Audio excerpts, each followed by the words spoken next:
Jangan sampai terselipkan penyakit hati sebelum kita melaksanakan agenda ibadah kita.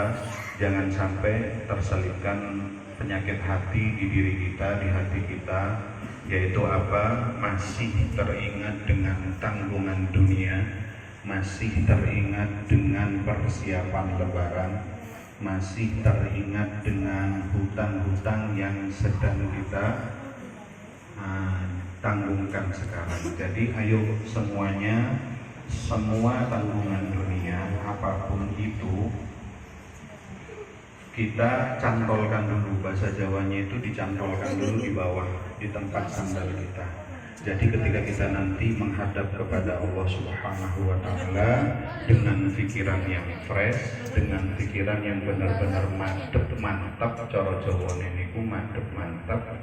Yang ketiga, saya berharap nanti untuk adik-adik semuanya ketika menjalankan sholat dan menjalankan zikir itu benar-benar sunyi, tidak ada gurau dan lain sebagainya. Kalau adik-adik hanya niatnya gurau, hanya niatnya guyonan, atau hanya niatnya ingin ben ketok wong tuane sholat bengi, tidak mau menjadi anak, tidak ada keinginan untuk menjadi anak yang pintar, tidak ada keinginan untuk menjadi anak yang solih dan solihah, saya mohon maaf, mending dari sekarang pulang saja, karena nanti bisa jadi guyonan adik-adik mengganggu para jamaah yang lain. Ngoten nggih?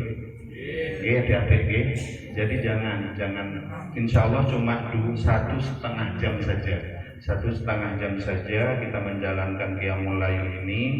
Insya Allah kalau benar-benar dari hati yang paling dalam, harapan kita cuma 3 Bapak Ibu. Yang pertama mengharapkan ampunan dari Allah, ya. Kalau sudah Allah mengampuni segala dosa-dosa yang kita pernah buat, insya Allah hidup kita akan tentram, hidup kita akan berkah dan lancar semuanya. Yang kedua, menginginkan dan mengharapkan barokah juga ridho ilahi. Nah, barokah dari sisa-sisa umur kita bukan umur yang panjang, akan tetapi umur yang berkah. Maksudnya umur yang selalu menghadap kepada Allah Subhanahu wa Ta'ala. Bukan artian tidak bekerja, bukan artian tidak menafkahi keluarga, akan tetapi ketika sedang menjalankan ibadah, sedang menjalankan ketakwaan kepada Allah, benar-benar mantap dan mantap. Yang ketiga, mencari ridho Allah. Mencari ridho Allah itu luar biasa. Karena apa? Karena dengan ridho Allah kita ditempatkan dimanapun, baik di surga maupun di neraka. Alhamdulillah, insya Allah kalau sama-sama mendapatkan ridho Allah pasti akan bahagia. Contohnya siapa? Di neraka itu ada ular, di neraka itu ada kalajengking. Tapi kenapa tidak merasakan panas di dalam neraka? Karena makhluk yang tadi saya sebutkan mendapatkan ridho Allah. Jadi percuma juga kita masuk surganya Allah tapi tidak mendapatkan ridho Allah. Sama kayak sejenengan semua memakan sesuatu tapi dimakan orang sakit, kira-kira ada rasanya bukan? Tidak ada rasanya, hambar dan lain sebagainya. Oke, insya Allah nanti kita akan melakukan 3 sholat sunnah yang sudah dianjurkan oleh Nabi. Yang pertama sunnah kita sholat sunnah taubat. Sholat sunnah taubat itu ada 2 rakaat 1 salam. Sebetulnya sholat sunnah taubat itu dilaksanakan 6 rakaat paling afdolnya. 2 rakaat sholat taubat. Harapan dari sholat taubat itu kita benar-benar taubah. Artinya benar-benar kita introspeksi di dalam setiap bacaan, kita mengingat dosa apa yang telah kita buat, terutama dosa yang sudah menyakiti hati orang tua, baik orang tua yang masih ada ataupun orang tua yang sudah meninggal dunia. Jadi ketika nanti di bacaan Fatihah sampai di bacaan tasyahud akhir, kita benar-benar bertaubat kepada Allah, mengingat dosa apa yang telah kita buat. Ya Allah, kita taubat, kita meminta ampunan semaksimal mungkin di malam ini. Setelah kita taubat, kita menjalankan sholat tasbih. Jadi setelah kita meminta ampun, kita memuji kepada Allah Subhanahu wa Ta'ala. Agar apa? Agar ampunan Allah turun terhadap kita. Nah, yang sholat tasbih itu ada 2 rakaat. Ya, sebetulnya sholat tasbih itu 4 rakaat. Kemarin berapa rakaat? 2 salah, berarti 4 ya? 4 rakaat. Nah, di surah Fatihah itu kita membaca tasbih sebanyak 15 kali. Nah, selainnya takbir atau selainnya ketika berdiri itu membaca tasbih 10 kali. Sama duduk istirahat. Tahu duduk istirahat ya? Duduk istirahat itu ketika rakaat pertama mau berdiri, itu namanya duduk istirahat. Nah, duduk istirahat itu juga membaca tasbih 10 kali. Apa yang dibaca? Subhanallah walhamdulillah wala ilaha illallah wallahu akbar. Itu.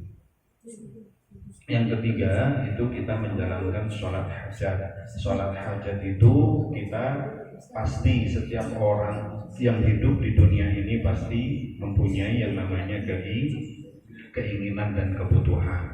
Jadi ketika kita sudah berpasrah diri kepada Allah Subhanahu wa Ta'ala, kita memuji kepada Allah Subhanahu wa Ta'ala, baru kita lontarkan keinginan kita. Sama halnya Bapak Ibu semuanya, kalau anak-anaknya meminta apa-apa, pasti kan ngelem dhisik.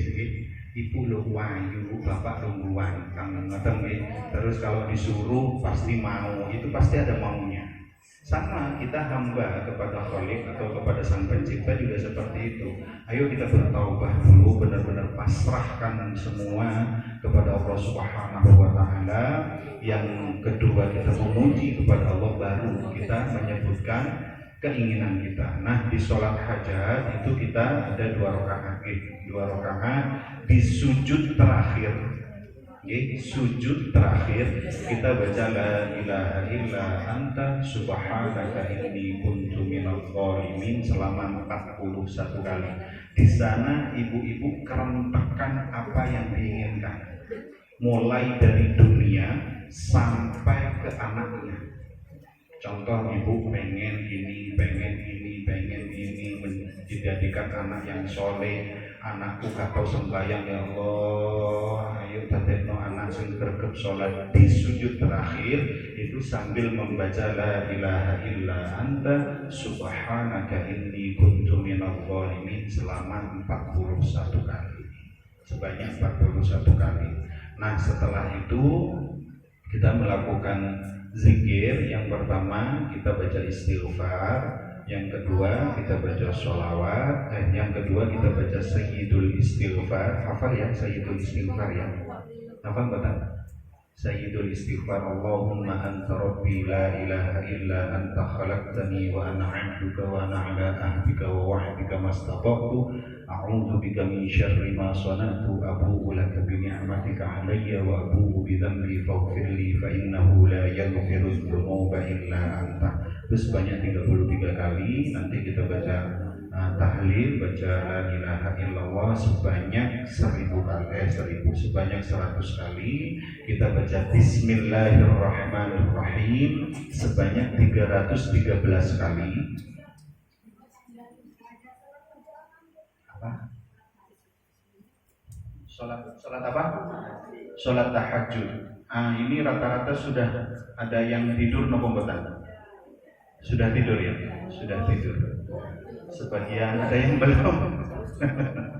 Nah, jadi sholat tahajud, rangkaian sholat tahajud itu Bapak Ibu, rangkaian sholat tahajud lebih utama dilakukan bagi orang yang sudah tidur.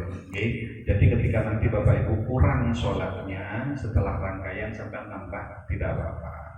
Kalau misalkan kita mau sholat tahajud juga tidak apa-apa. Tapi kalau sholat tahajud itu diselai dengan wiridan dulu atau zikir dulu, tidak langsung estafet mengerjakan sholat yang 3 tadi. Jadi kalau sholat tahajud, Bapak Ibu mengerjakan sholat tahajud itu diselai dengan zikir dulu, dengan doa sholat tahajud dulu, baru mengerjakan sholat-sholat yang lain. Makanya sholat tahajud itu biasanya orang-orang melakukan di akhir sholat di akhir sholat. Dan penutup sholat ini, sholat malam itu ditutup dengan sholat witir. Karena kita sudah melakukan sholat witir tadi, maka yang mau melakukan sholat witir lagi boleh, tapi kita takmir musola ini hanya menyediakan 3 sholat tadi. Apa ditambah sholat tahajud, Pak? Apa? Waktunya tidak cukup. Sholat apa? Sholat lain. Begini ya, jadi semua sholat yang dilakukan malam hari namanya sholat lain, ya apapun. Tapi yang paling utama mengerjakan sholat tahajud atau ditutup dengan sholat tahajud. Gimana? Saya manut mawon. Kalau misalkan mau ditambah sholat tahajud boleh.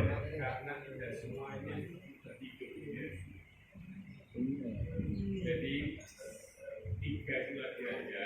Nanti kalau yang mau tahajud dipersilakan. Makan nggih?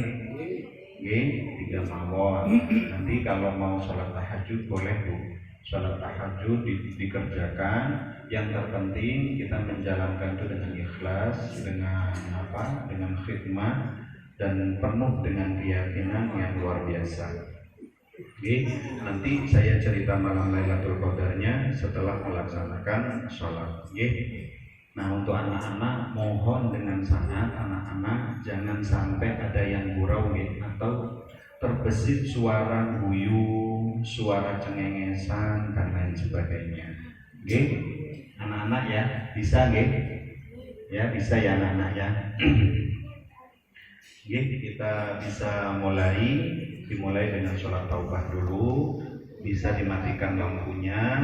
Mari bapak-bapak diatur dulu softnya.